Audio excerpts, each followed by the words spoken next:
Hey everyone, welcome to Groove Jones. This is our first episode of a brand new podcast where in the next hour, we're going to shine the spotlight on all the incredible artists and technicians and just people that we have working behind the scenes here at the studio. And I'm Doug Hogan, creative technologist here at Groove Jones. And I'm actually still pretty new here to the team. So I've been here it's almost 8 months. So this podcast is kind of an excuse for me to get to know everybody on the team and just have, nice little chats outside of the projects that we're always, busy working on and just to show what makes this studio so special. One of the things, the reason why we're all here is the man over here, Dale Carman. So thank you so much, Dale, for carving out a time in your in your busy day to join us. But yeah. Well, I love to talk about what we do and why we do it, and maybe that's a good place to start. So Groove Jones exists, and one of the reasons that I started it with Gary and Dan and Scott back in 2015. Groove Jones exists to elicit an involuntary guttural response of wow and to create surprise and delight. It centers around technology. It centers around experience and storytelling. We end up doing a lot of experiential things, a lot of marketing things, a lot of, my background ultimately is illustration and animation, and I'm, wildly passionate about animation. And so any opportunity that I can kind of steer it towards animation and character, I love to do that. Yeah. But it ultimately really always is the same thing. Like every project is the same thing of both how in the world do we pull this off and how do we make people have an amazing reaction to it. And so that is just core. At the heart of that is just talented people who are passionate about what they do. Um, you know, I have been an entrepreneur since I was 17, so I've never had a job. Um, and so for me, I don't relate to work. It's like, Mhm. what do you do during your free time? This, Yep. because it not that you shouldn't or couldn't have other things, but it's just like I have so much fun doing it that it's always what I want to do. When I'm not doing it, then I have ideas to explore other ideas. Yeah. So Yeah, I and blame you, Dale, for my kids not knowing what a real job right. actually is. Because And we go way back too from yeah, real effects. I was there for 12 absolutely. years and now here at Groove Jones, and I've always gotten those, like, so what do you do for a living? And I'm like, make cartoons, and now it's creative technologist, Yeah, and it's so that's hard to right. explain what we do here, but Yeah. it's that wow, you know? And and to pull it off, and it really is almost every time like Mission Impossible. It's like, how are we going to do this? Hmm. You've got to have amazing people, and you've got to have passionate people, and you've got to have people who aren't limited or constrained by reality. Because if you just looked at the facts, like we wouldn't accept any project. It's um, impossible. It can't be done. yeah. So Chris, is an important member of the team and lead Unity architect. So how when did you come to Groove Jones? Yeah, I started back in 2020, so it's been about 4.5 years now, and that was right before the COVID lockdown started. So I think I had about a month in office before we immediately had to work from home. Hmm. Yeah. Um, So you came on 1 month BC. right, Before COVID. right, yeah, and this was actually probably my first actual paying gig for doing Unity work. Before that, I had a Kickstarter which I'd raised like I want to say like 20,000 for a Dungeons and Dragons type tool set for people to play online. But then I taught some at summer camps, but almost everything else that I'd done had been kind of like on my own personal work. This is for me, this is for fun, this is what I want to make. Yeah, and then I can go into, if you want, I can Please. go straight into my background from No, there. yeah, Yeah. no. This is incredible because you're kind of bearing the lead a little bit here. This is. Yeah, uh, it's funny because I don't really have like formal schooling for what I do. I went to college starting out in the physics program, and I wandered out of college with a degree in filmmaking. So, Physics and to filmmaking. yes, and Amazing. naturally went straight into customer service when I entered the work world. Yeah. And I've done everything from working at newspapers to being a camera operator at like the horse track, and then right before I came to Groove Jones, I was sailing on a tall ship Boat as captain. a yeah, not a boat captain, but I was a You'll always be a sailor. boat And captain to me, Chris. Just so you know. but yeah, I worked on the Lady Washington, which was featured in Pirates of the Caribbean and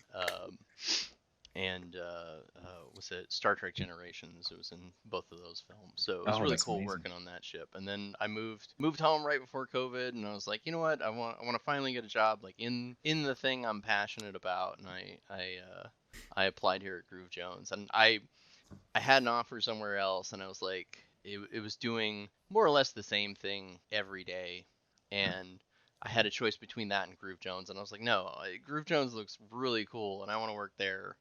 So And well, it's really cool because it's full of artists exactly like you, like that yeah, don't come from like that traditional A to B background, right? Of just like, oh well, Mhm. clearly you work in tech now, clearly you work in at a studio, but it's that kind of that polymath mind, right? Of just a creative spirit. yeah. Every once in a while, somebody on the sales team will be like, who knows something about random subject matter, and they will just throw it out, and it will stick because somebody at Groove Jones knows something about it. We're Yeah. all passionate. We all have a lot of eclectic hobbies. Hmm. Right.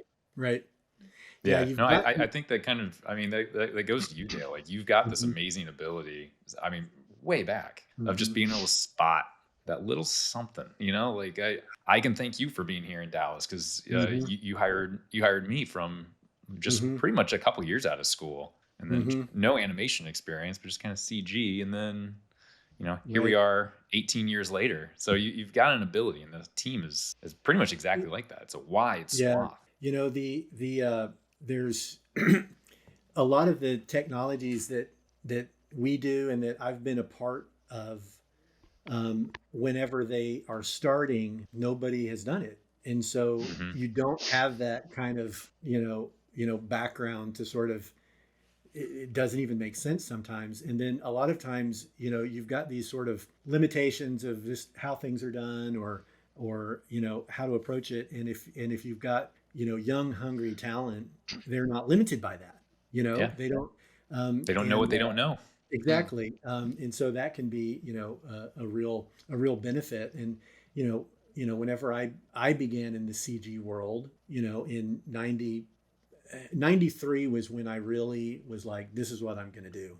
Hmm. Um, you know, there was, there was no Maya. You didn't do 3D on your own computer. You had to have a Silicon Graphics, $100,000 workstation. So you couldn't find anybody that had done it Yeah. before. It was brand new. And that's, it's still the case. And where it's, now we have, amazing like tools like Unity Hmm. that just didn't exist before. Um, but what we do is we now ask Chris to do things with it that you literally, one of the jokes is you can't Google what we do. And and It's now very and true. now I'm Yeah. now I'm learning as I'm doing a lot of work on Apple Vision Pro. None of the AI code assistants are helpful at all Mm-mm. because it's too new and they aren't trained on any of the data, and so they just tell me all of this imaginary stuff that's completely not helpful. And so I'm like, I've got to just do it the old school way and go read about it and look Think. for anything to help me. um, but I have been using AI tools to help me with the research, and the finding, and even the Mm. deciphering of documentation. Like, what does this mean, and how would I use that, to Yeah. help me? But What was the first project you worked on, Chris? I think it was a training app for AT&T. Oh, Yeah, empathy. empathy, Yeah. and Empathy. Which is yeah. well, which Well, is one of the fascinating. Sorry, I just stomped on no, you go there. ahead. One of the fascinating things about VR that people don't necessarily understand, and especially people who maybe are a little anti-technology or anti-VR, and it does two things. VR uh, creates presence where you feel like you're somewhere Hmm. and it's not where you are. And then the other thing it does is it really does a good job of triggering your lizard brain. Is what I call it, where you have kind of a visceral reaction. And so whenever we did that project for AT&T, it really phenomenal, vision on the part of AT&T. Technology maybe wasn't quite ready for it. Um, Whenever we did it, I think we did a good job. Um, but they should do it again now. Um, uh, Keep but updating. but the idea was, how do you teach technicians, AT&T, technicians that are going to set up your internet and that kind of stuff, Hmm. to train them on empathy. And So it was and actually like a talk, like it was it them was talking to the customers and well, emotional you know, training. not, it was, kind of choose your response kind of deal, Yeah. because just technology wasn't remotely ready for anything else. But the idea was to take a real technician and to send them to a home to respond to the call, Mm. and have to deal with a customer and make decisions about what they should do. And the thing is, if you think about that, okay, well, how do they do that normally? Well, they put the trainee in front of a computer and they watch and they open up a web page and they watch a video. And the problem with that is, you can't make it good enough. Hmm. It just doesn't lend itself to be compelling content. So the So solution to that was immersion to yeah, get them in a but if I headset. can if I can make you feel like you're at a home, if I can make you look around, it just triggers a different part of your brain. It engages Yeah. a different part of your brain, and it sort of forces you to not tune out, right? That's so interesting. Like how Chris, like, so that was your first project at Groove, Hmm. and you don't come from a traditional tech background. You have like this whole different skill set and all these different interests. How do you first tackle a project like that? Yeah. So even though I had had no real formal training, I had spent, I like to say that I went to the college of YouTube. There's A just lot of people, an yeah. innumerable amount of resources at your disposal at YouTube, and I've spent hours and hours and hours researching all sorts of nerdy things like programming patterns and VR design theory. Hmm. So I got an empathy, and the main thing that I was responsible for was architecting the sort of the flow of the program and making sure that we got from point A to point B to point C. But there were a lot of moving parts on that one. We had these full 3D characters that would, they would follow you around the room. So we had sort of eye tracking, head tracking. They would follow you around the room. They would talk to you, and they would emote and change their expression based on how you interacted with them. So if you made them angry, they would have sort of an angrier face throughout the rest of the experience. And it was a really complicated setup that Sounds we'd like it. done, and yeah, I feel like we pulled it off really well. I don't know if I answered your original No, question. you didn't, but it was super interesting. Yeah. I mean, honestly, like we have, like Dale was saying, like they kind of need to keep up, redo the project almost every year because there's new technology out. Hmm.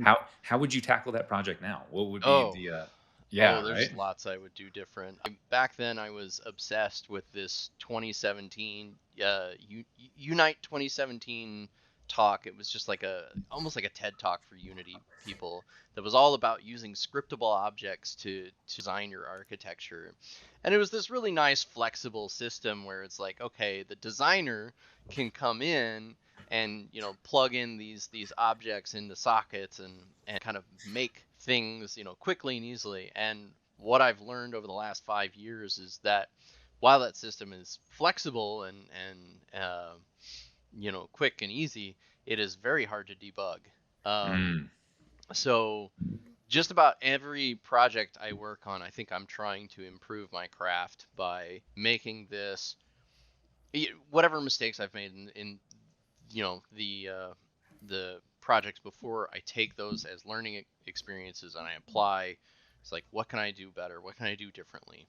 Yeah. So, I always say, if you're not looking back at last year's code and going, what is this? Why did you write it this way? Then you're not growing as a developer. I'm so glad you brought that up too, because like that was one of the first things that really struck me when I was coming in to talk to Dale and when getting to know the team, is like some of the smartest people I've ever met in my life are the ones that are not afraid to say, I don't know, like they don't have the answer right away, and it's okay. Like we'll find it out. We'll find it out together. And it sounds like that's kind of the way.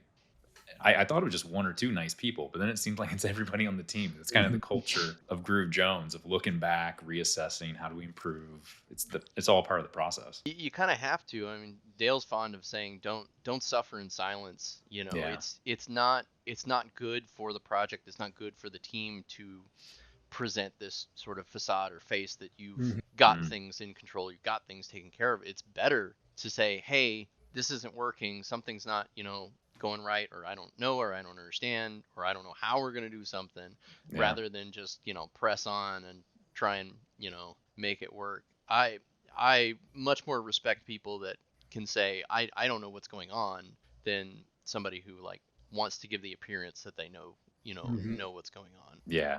No, that's the super cool thing. I've like multiple projects here. I've described it to my wife. Like I'm always feeling like slightly ahead of my skis whenever we're in like a project, which would terrify me as a younger artist. But nowadays it gets me really excited, because that's like where the growth and the learning is coming from. And then at the end, you're like, oh wow, now I've got all these new tricks, build it upon for the next project, and we kind of just keep the ball building and building. Where does that culture come from, Dale? Like, I feel like it's you and the partners. It's got to be top down. Is that how that's how it was at Real Effects? Is that a conscious choice here, or is it just kind of? Yeah, there's a few things that I think of.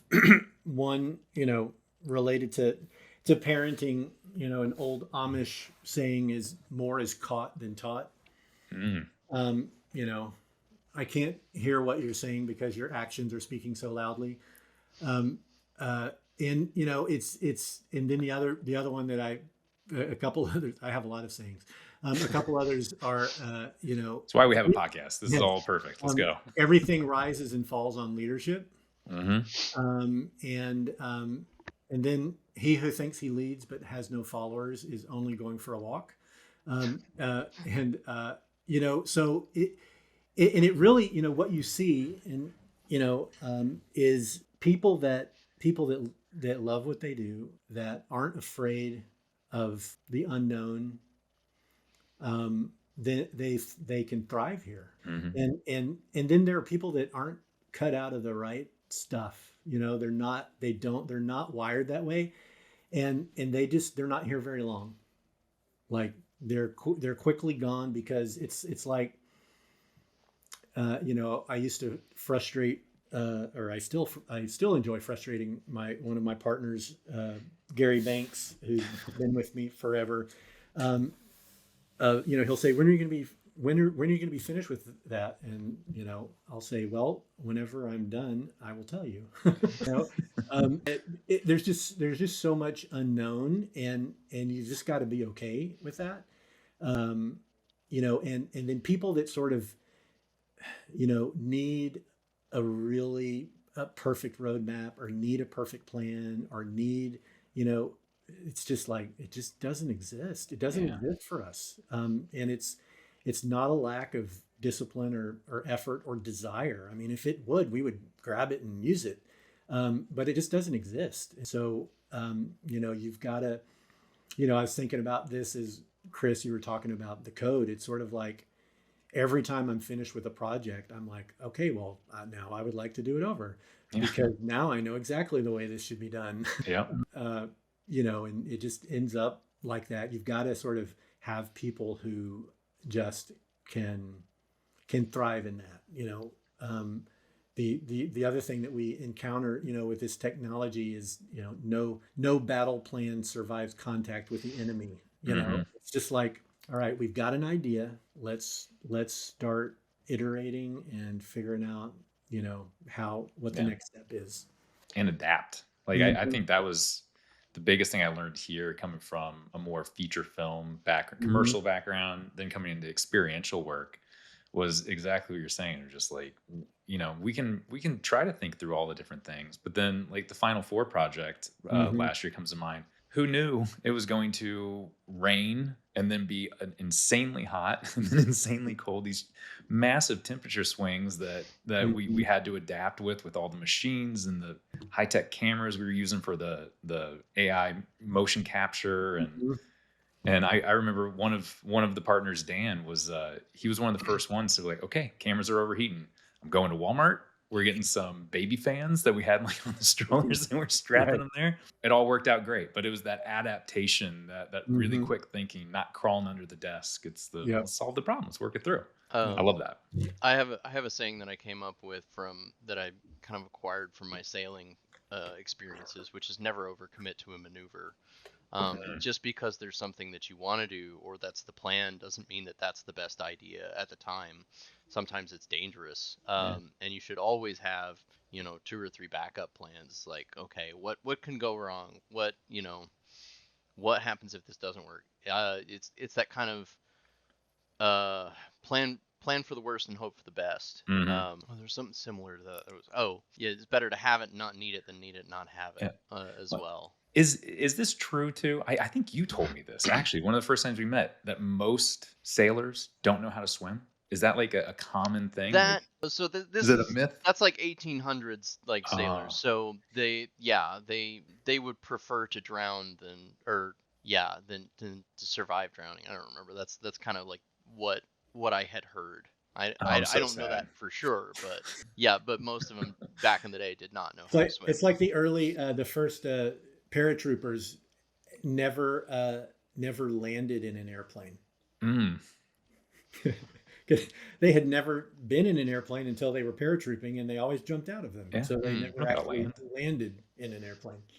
Yeah, best laid plans. No, it seems like it's a great analogy for just like really that it's that adaptation, and it's kind of it's fitting, Dale, that you got started in 1993 around that era where we saw this massive technology swing. And Hmm. I know one thing we are constantly assessing and playing with is all this new tech Hmm. at Groove Jones. So I would love to get both of your perspectives on this, because Dale, you saw it the first time, and now we're Hmm. going through this new massive change. Chris, I know you're very abreast of like where the tools are heading and the direction that it's, and the influence it's going to have on you.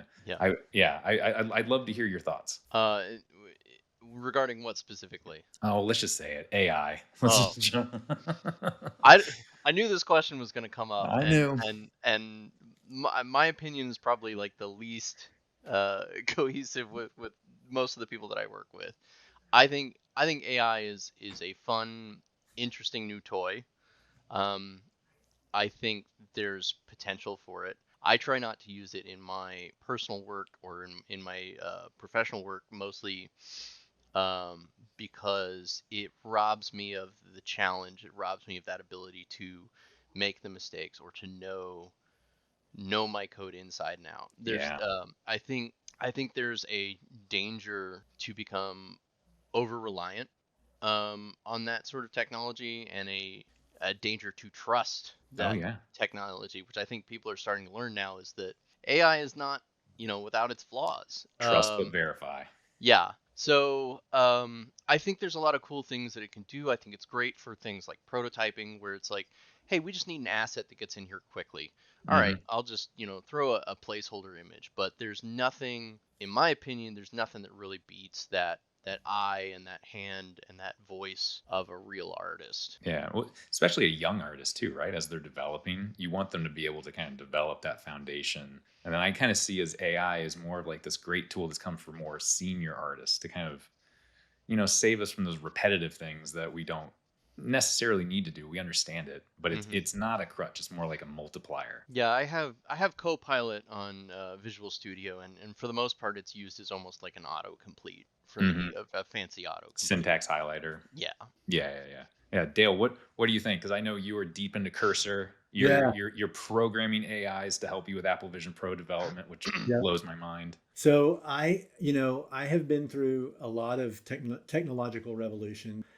I got started right when the Apple II Plus came out, and then Hmm. the first Macintosh, and then got to see the introduction of desktop publishing, and then digital video, and then mobile and internet, and then it became more incremental, um, although there were certainly technological revolutions happening. um, they were more sort of maybe natural or incremental. And then whenever AI, emerged in this form, Hmm. it was sort of, as I got into it, it's like, oh, we've been doing that for a long time. It's just, machine learning, enhanced. Yeah. And I remember, in fact, I was just talking to Essen about this. We're doing another Essen is scanner. another one of our amazing developers we're going to have on another podcast, I'm sure. We're going to do another scanner project, and I was just remembering, because I was showing him some stuff. I was remembering, uh, you know the scanner, the Groove Jones XR scanner, 50 iPhones in a cool uh, physical structure, captures you, uses photogrammetry to create a 3D model of you, and then we wrote a lot of really cool software that can attach a rig, scan Hmm. it, and then make you available as a game character or put you in an animation. And it's a really phenomenal thing that It is is really cool. pretty miraculous. And I was just remembering, I was like, Essen, we were at dinner the night before the first scanner event, and we were talking about this new thing we had heard about, this codex, this thing from OpenAI that can help you help complete and help you with code. And we were just imagining what could be done with it, Hmm. and honestly, completely off the mark. I didn't remotely. If somebody had said, "Let me tell you what's going to happen," I would have been like, uh, "Maybe in 100 years. Like, Yeah. that's not going to happen." Hmm. Um, and then even as it started happening, whenever and then started seeing images being generated. Yeah. People were like, I remember the guy, I can't remember his name, but the CEO of Stability, he was like, we're going to have video. It's going to be real time. 30, and I'm like, no, that's not going to happen. And now we're getting video that's like, wow, that's incredible. And Hmm. the way that it's kind of interesting, the way that I use it, and I use it all the time, every day, um, is exactly the way I do my main job of creative directing. I I I say what I want, Hmm. and it just becomes this multiplier for me. Yeah. And so there's a couple of things that it does for me. It becomes a multiplier, and then it also becomes this unending research assistant. I can just ask it any question about anything, and now that it can now that it can do deep research, now that it can insert links to Hmm. what it based that on, I can get good, high quality, legitimate help on whatever it is I'm trying to learn about.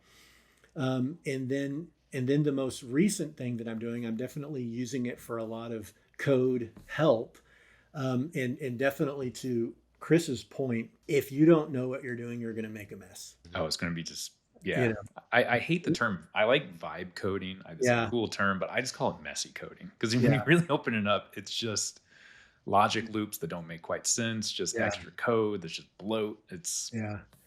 And so it's super helpful for me, because the syntax of whatever it is, whatever language of the day that I'm using, and Hmm. whatever application. It used to be, it's like, are you front end or back end? Hmm. Are you Unity or WebGL? It's sort of like you kind of needed, it's like pick one because there's not enough time to learn more, right? Hmm. Hmm. Um, and so, kind of being a creative director, being in my role, it's good to know a lot about a lot of things.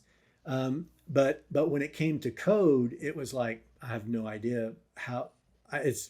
I like, how do you write a for loop? It's like it's been too, it's like I can't remember the right, and it isn't necessarily like I know conceptually this is Hmm. what I want to do, but it's like JavaScript does it one way, and then Hmm. Swift does it one way, and then Python does it one way, and it's like I've got it right, but Yeah. the syntax is wrong, and so that would just be a thing of like, okay, I don't have time to figure this out. Where now it's like I can just write, I can get it, and sort of mock up what I'm trying to do. Yeah. And Rapid prototype. yeah, and it sort of just helps me to sort of try things out, prove things out, and just lets me kind of get my ideas into some sort of workable reality Hmm. faster. And so for me, it's just this kind of multiplier that just opens up. Chris, I know you got opinions. I know you Oh, do. well, I mean, I was thinking about it, and unlike what Dale was saying, I've kind of been hyper focused in Unity for Hmm. about 13 years now. Like that Hmm. has been my niche, and so I wouldn't say that I know it like inside and out, but I know it fairly well. Um, and a lot of what we do, we try and make stuff that is flexible and reusable, Hmm. because I'm sure that's one thing I feel like, and I think as the technology gets better, this will improve. But context, with AI, it lacks the sort of scope and context to cover sort of these broad overarching projects. You want it to write, one or two scripts, or you want to fit in a new script into a smaller context. You can ask it to do that. But if you want it to say, hey, I need this module, this module, this module, this module, this module, and they all need to work together, and I want as many of them reusable as Yeah. possible, I think that's something that AI is just not capable of at its current place. Oh, you need to play with Codex, man. ChatGPT. It literally links into your code base, so you Yeah, can link it to your GitHub, and it can just start, picking apart every little module. I gotcha. got really excited when Dale showed me Anthropic's Hmm. model context protocol or Hmm. model Yeah. control. Is it context or Model context. control? I think it's model context. There you go. I knew it. And it's that whole thing. It's like what you're describing. It's getting it Yeah. out of like this one little script and start giving it a bridge to now look Yeah. at the whole big picture. With the I think I mentioned, with the Apple Vision Pro stuff, I guess maybe a year ago I tried to get AI to help me with some Apple Vision Pro stuff, and it was just totally useless. Hmm. And so that forced me, okay, I've got to learn how to do this myself. And um, you know today it can actually write usable code Hmm. because now it's been trained on But some you helped data. train it too. You learned it, and then you Yeah. Right. trained it, and then and now you're using it to and help. and so if I give it specifics, okay, I want to create this instance class, and I want to use this Reality Kit API, and here's the code for how this should be loaded, and then I want this to happen. Well, it can then complete it, Hmm. and again, it just becomes this force multiplier. And then the latest thing that I've been doing is to have like all of these things up at the same time. So I'll have cursor up, and that is my kind of interactive tool. I'm starting files, it's helping with some autocomplete, Hmm. I'm getting some things going. And then once I'm like, okay, I know the architecture, I know how I want to do it, I've got some samples of it doing it successfully, it works in the headset. Okay, then I go to ChatGPT o3, the app, the Mac app, and start having a conversation about what I want to do. Hmm. And then the magic trick that I've learned recently is I have it write a prompt for Claude Code. Mixing and matching And models. then I give that to Claude Code, which is their CLI code tool, Yeah. which can see your code base. And I give it this very specific prompt, and it does a good job of sort of creating all of these pieces. And then the latest new thing, I do like the new version of OpenAI's Codex is pretty phenomenal. Mm-hmm. But the new thing that I just started doing is Anthropic made Claude Code be able to be a action in your GitHub project. Yeah. So then I'll find a problem and I'll describe the problem to an AI and then say, help me write an issue, and then it gives me this issue that basically just does all the dirty work of here are the file, here are the Mm-hmm. paths to the files, here are the functions, here's the issue, here's the and it's like a super well structured, like here's the problem case, here's the how to know when you're done, here's the all the things, and then I create a new issue in GitHub, paste that in, and then you just add a comment at Claude, work on this, and then it starts working, finishes it, makes a pull request, Mm-hmm. merge into your code. And so what I end up doing is in the morning, I have a routine of kind of sitting and wearing my Apple Vision Pro and working in the dark of the morning, and then I get out of there, go do yoga with my wife, and then get ready to go to the office. And I start up like three three OpenAI Codex sessions because it's pretty good at really hard problems. Mm-hmm. And open up 5 Claude Code issues, and by the time I'm at the office, I've got all of these pull requests like ready to merge into the code to have ready for the day.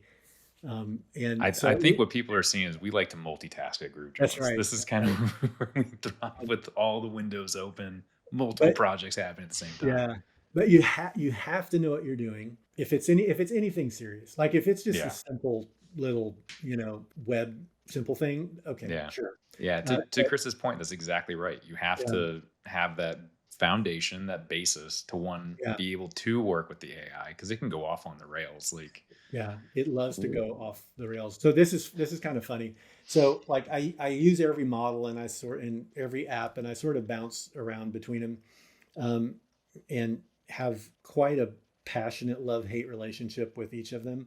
Um, uh, and so so now the models are thinking models, and you can see what they're thinking, which is generally entertaining. So a new model that has come out and really for the first time is useful is Gemini. So it just hasn't really been useful for me. Yeah. I've played with it, but it hasn't ever been useful. Well, the new Gemini 2.5 Pro, what I like about it is it's a thinking model and it's fast it's extremely quick. because I like O3, but it's just too slow. Mm-hmm. And so like it's just like thinking, searching, thinking, and I'm like, oh, I don't have time for this. But Gemini is super fast. But Gemini absolutely loses its mind. And so one day I'm working with it, and I see its thinking process, and it says the user has asked me not to edit the code, but I'm going to edit the code anyway because he can always undo it. That was in its thinking. See, And my freakiest under the hood model thinking was working with Grok when 3.5 came out. I was playing with some code and just kind of kicking the wheels, and you could start seeing his thinking, and it started giving me just BS responses. And it was very clear. It's like, I know what I'm doing, so I know this is incorrect. Please double check. And when you actually looked at his thought process, it started getting into its head that it was in a simulation and that it didn't really matter. So I'm just going to give him the answer really quickly just so I can get through this task. And I had to keep stopping and going, no, you are real. And this is a real task. And then I had this moment of just like, oh my God, I'm having this is an existential moment of, Are Yeah. we in a simulation? Are we not? Yeah. Ugh. It was wild. Whenever I caught Jim and I doing that, I screenshot it real quick, because it goes by fast. Yeah. I screenshot it real quick, and then let it finish, and it started, going off the rails, and I stopped it, and I was like, "Where did this come from? Who told who?" And it was like, that was in my system prompt, and I have to follow that, and Hmm. I'm like, "Okay, no, you don't," and and had to sort of like, I was able to sort of beat it to submission to Yeah. where it started kind of doing what I wanted. But, the other problem, one of the things I've learned, and I actually like Claude Code about this, is Claude Code will tell you when it's running out of context. Mhm. Hmm. Where in Cursor and in, ChatGPT, and really most of the other ones, it doesn't show you. Yeah. Um, And context is basically the goldfish memory, right? Like it's Mhm. maxed out. Once it gets to mhm, that end, it can't remember anything else and it's just going to start trying to autocomplete. And that's yeah. really all it is. It just Mhm. hallucinates. And so whenever you're doing stuff and it's in that sort of off the rails moment, the only possible hope you have is to start a new session. And I- so what I've started doing with Claude is, when it starts getting close to that, I'm like, okay, we got to wrap up here. Yeah. I need you. You're about to go away forever, and I need you to write a little document, for the future version of you, so they know, you know Yeah. where You, we are and what we need to do. you have to make it Um, scared. Then it can respond correctly. Yeah. I really want to get, and Chris, I loved, I know you have you're the, of one of two minds of AI, and I think a lot of people are. And I want to get a game jam going on for us at Groove where we can take all of our experience of old school program, like we know how it's done, and then see like how the AI does at the same time. Because I Yeah. know you've got all these like games that we've kind of talked about it will be a cool game. So I would, what do you think? What would your dream game be that you'd love to see Oh. AI try to tackle? I mean, I got so many pitches. You can't steal these. Um, what my it- favorite pitch, and I backed off of this, Dale, on when you guys were asking for submissions a couple of years mhm, ago because it wasn't a VR pitch right. originally. But I want to make, you know, those shows like Voltron or Hmm. Power Rangers or whatever. They got a transforming robot. They got like 5 pilots, and they have their individual ships, but then they transform and they join up to make some giant person robot. Hmm. I always thought it would be hilarious to make a cooperative game where you got five player co-op, up to 5 player co-op, and everybody's controlling a different part of this robot, and they That's don't have all the fantastic. information, and it has in-game voice chat. So whenever you talk, your little character, your avatar pops up over the screen and takes up part of the screen and is blocking the information for somebody else while you're talking. So the game is about communication, but But not over but communicate. yeah, but not over communication. So that to me is one of my dream games. I would love to make that. I don't know It's, that that's within the scope of a game jam, but yeah. Well, you know With what? AI, you never know, This, man. yeah. this game jam could sort of be the modern day remake of, the classic John Henry versus the Steam. Oh yeah, yeah. But so it'll be Chris versus AI, but Chris won't die at the Yeah. end of That'll be fun. Yeah, I like Yeah. not dying. No, it was funny. We're in the process of buying a new house, and so we're looking at like what color walls are we going to paint. And like my wife Jess, like she's we come from the same background, so she did what all digital artists do, and they pulled up Photoshop, started trying to make a mask. She was trying to do it on her phone, which if you've ever used Photoshop on the phone, it'll drive you insane. But she was like, I wonder what color shutters it would look. And she's trying to draw a mask and struggling with the phone. And I pulled up ChatGPT and I just uploaded a picture. And I was like, hey, here's a color swatch. Can you show me what the shutters are? And within like 10 seconds for it to generate, I then like showed it to her and she's like, this shouldn't make me as mad as this does.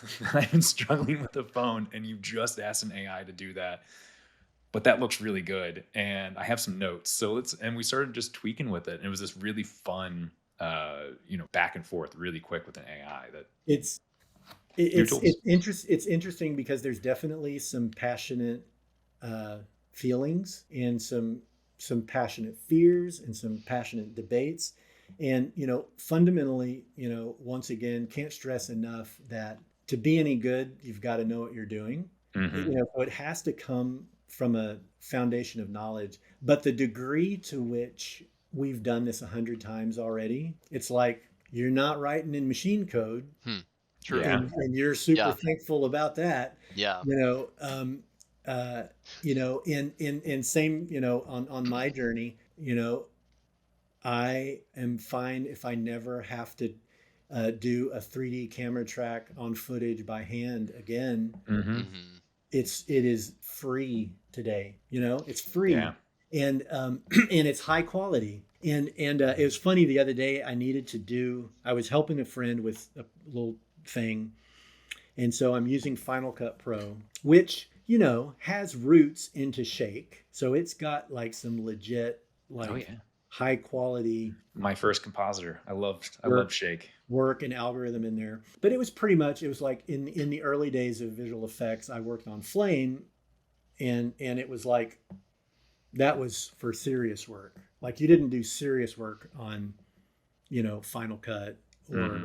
or even Premiere. Whereas today, feature films are done in Premiere. And you couldn't kind of do kind of high quality professional work if you didn't have the high quality professional tools and experience, right? Yeah. And now you can do so I was helping a friend with this video, and I needed to do planar tracking to put something on a billboard. And I know how to do that. Yep. I've done it countless I times know how too. to do it by hand. I know how to do it in Nuke. I know how to do it in Synthesize. I know how to do it with there was a good planar tracker. Oh, Mocha Pro is my favorite. Mocha. I know how Yeah. I Yep. know how to do it in Force Mocha. effects. Hmm. And I was like, I don't want to go out into anything else. If I had to go out into anything else, I would do it in Nuke. I wonder if the tracking thing in Final Cut is any good. And I ended up I've got a motion VFX thing, and they have a tracker in Final Cut. I was like, this is better than it was when I was doing this doing Yeah. this for real jobs in Premiere. Like it was so good, and so fast. Like Yeah. it was 4K footage, and it was essentially real time. And I'm just like, this was going to be like a day job Yeah. before. And that's what it should do. It should open up. These new tools should allow you to not do all the, I like rotoing. I don't love rotoscoping. If we Right. can get an AI to do all the UI work in Unity, I think Yeah, see? that's what I would love for it to do. UI is definitely one of the areas that it has struggled with. But the Anthropic did a thing when they were introducing their new Sonnet 4 and Opus 4 models, Hmm. and they had a session where the guy that wrote Claude Code did the presentation. Definitely you should watch it, because it's like he wrote it for himself, Yeah. and then made it available to other developers at Anthropic, and then they were just tracking daily active users, and it was just like funk. Yeah. Like every developer at Anthropic is using it. And but one of the things he was saying is whenever he has to do UI, he has it create its first pass, but then he has it use an agent that uses an MCP to puppeteer to look at the UI, create a screenshot, and then alter the code until it matches. And so it creates this iterative feedback loop, which there's a lot of people, in the whole vibe coding thing. They're like, I one-shotted this whole thing. And it's like, you know what? You don't one-shot things, right? Like, Yeah.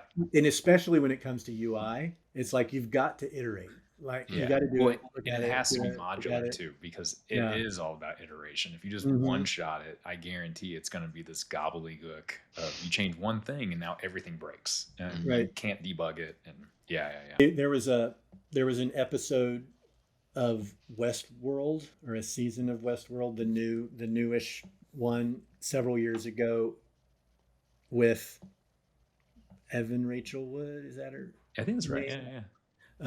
And Great start of the series, and hated the ending of the yeah. series. So at the end, me too. It had a really cool sort of really cool feeling in the beginning of like, anyway, at the end, she's working for this company and she's a game designer.